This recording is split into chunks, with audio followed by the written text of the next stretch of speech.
Hello, guys. Welcome back. We are back here again for another interview at the Staking Summit 2025 in Buenos Aires, Argentina. I'm joined by Austin, co-founder for DoubleZero. Thanks a lot for accepting our invitation for a quick interview. Yeah, thanks for having me. Yeah, no, of course, of course. We've been talking with a lot of the industry leaders. You guys have hearing you about you in recent times. I think you're doing something really different. So I think it's important to also have another perspective. It's not only like validators and providers and all of these people building different staking solutions, but you guys are offering infrastructure, which I think it's pretty important as well. And so maybe to begin with, I would like you to explain to the viewers probably don't know you, right? What you guys do and kind of what is your role within the company. Sure. So DoubleZero is a global fiber network. And so what we're building at the end of the day is really a parallel internet or a new internet to the public internet. And it's designed for kind of the core problem that blockchain has had for a while, which is that it's limited by the performance of the public internet. So every provider you're speaking to here, every blockchain out there, every transaction that's ever gone over a blockchain, 99.99% of them go over the public internet.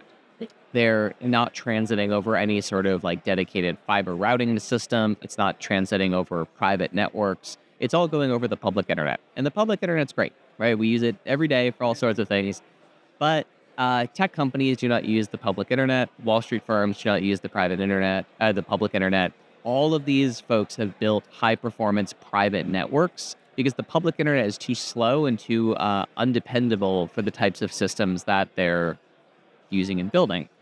And so we've gotten to this point in crypto where we have a huge number of networks that are actually pretty fast. So we have Solana, Sui, Aptos, we have a bunch of fast L2s, we have a bunch of different systems out there now that all could go much faster than what the public internet allows them to go. And blockchain's finally gotten to a place where I think we deserve and need a high performance network catering to the needs of crypto that also has the principles and ideology of crypto baked into it. So DoubleZero has multiple independent contributors. It has cryptographic verification. It has all of these things you would expect from something built by crypto people, but it has the characteristics and performance of a network built by traditional finance and Wall Street. All right. Oh, I did pretty interesting. So basically, you're saying that like the blockchains are getting so fast and so seamless in operation that the bottleneck is before you even reaching the blockchain itself, right? Yeah, so an individual validator can still pack a block very efficiently and pack a very large block. That's not related to the internet. But when it comes to receiving those transactions, it's going to pack. And then when it comes to distributing those transactions out, all of that is a bunch of work that is very hard for the public internet to support today. And so in traditional systems, like in TradFi systems, the way this is handled are for private networks because they're much higher bandwidth and they're lower latency. And more important than lower latency, they're very dependable latency. And the public internet is very undependable. And what I mean by that is if you grew up playing video games, you know, like your ping time changes moment by moment. Your latency changes moment by moment. On a dedicated network, that latency is always the same. All right. Because it's not, it's sort of like you can think about it as like if you take an Uber to the airport, the amount of time it gets to the airport is not usually the same. There's a degree of variance there based on is it rush? I mean, I live in New York, right? It can be 35 minutes to the airport or 2 hours and 35 minutes to the airport, depending on the time of day and the traffic and construction and all these things. And so the public internet has the exact same problem. And with DoubleZero, we can do faster connectivity in terms of lower latency and also much fatter connectivity in terms of more bandwidth available to these services.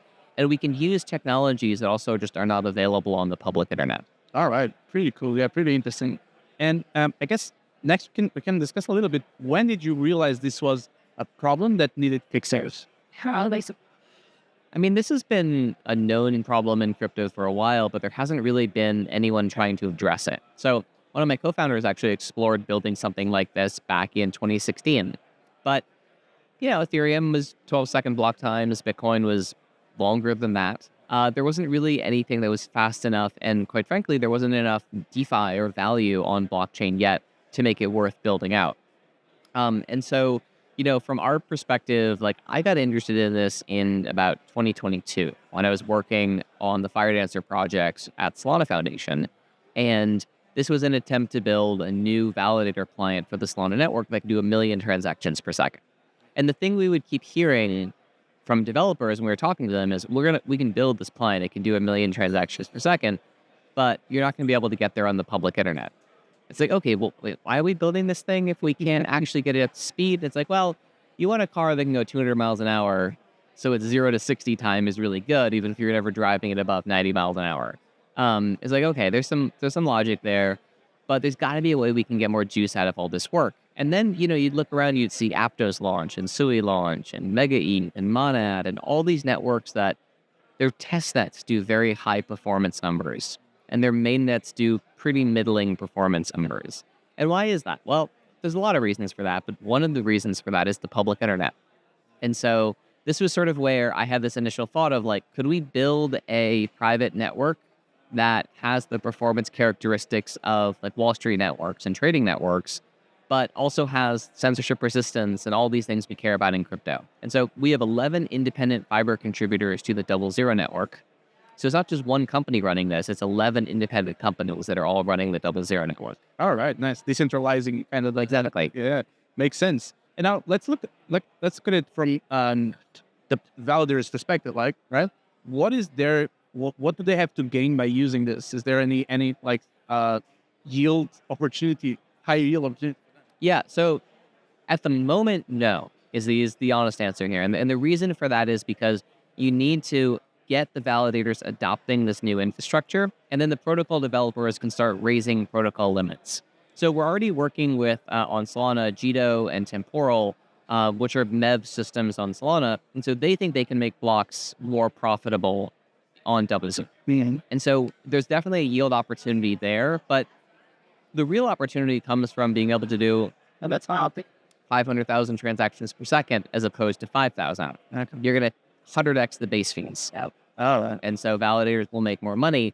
But if the only way to do that, to get us up to those numbers, is to run on DoubleZero, then that's how DoubleZero makes folks more money. Okay, makes sense. Makes perfect sense. And I kind of to wrap this up, you guys went public like last month, right? The mainnet launch, right? It's I read about the 2Z token. yeah. Could you tell us a little bit about it? Yeah, so this is a token-powered network, just like every network in blockchain is.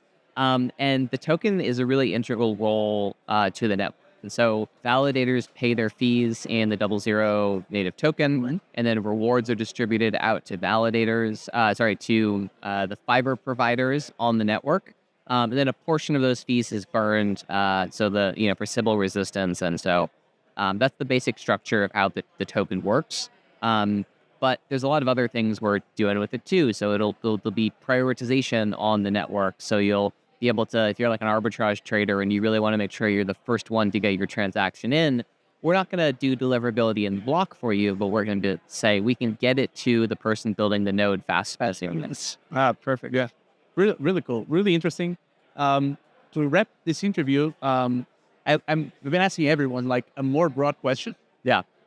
Since it's the staking summit, where do you see the staking ecosystem evolving from here, like in 1 year time? I think it's tricky. I think we are seeing so Ethereum started this trend of trying to remove choice from the validator operator. So PBS, right, producer builder separation, is all about the validator not really being able to choose what transactions it processes anymore. It's more just getting an instruction of what to process.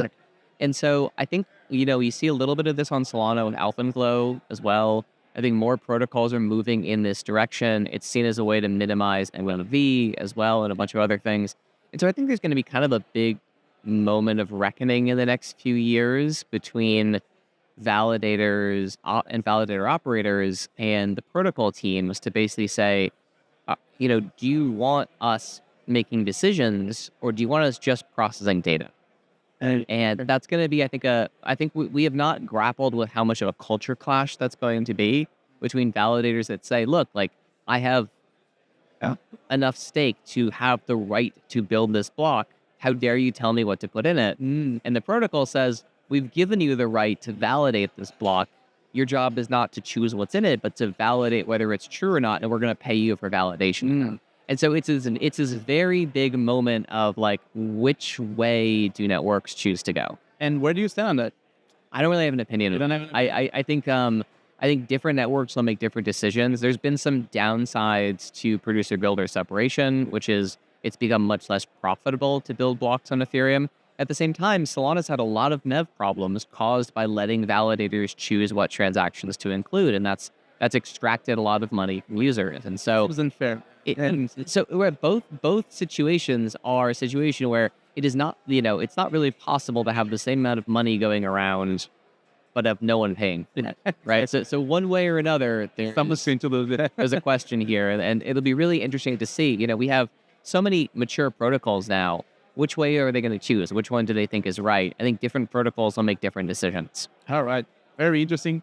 Thanks a lot for this conversation, Austin. It's been great. I'm sure the viewers will love to hear about you. I don't know if you have any final thoughts for people that want to follow you, want to know what DoubleZero is up to. No, yeah. I mean, DoubleZero.xyz is the best place to find out stuff about us. If you are a validator interested in learning more about DoubleZero, we'd love to talk, especially if you're on Solana. If you're a protocol developer or you're a whale or you have influence on a protocol, we'd love to talk too, because we're expanding to support many blockchains. Perfect. Thanks again, and see you guys. Oh,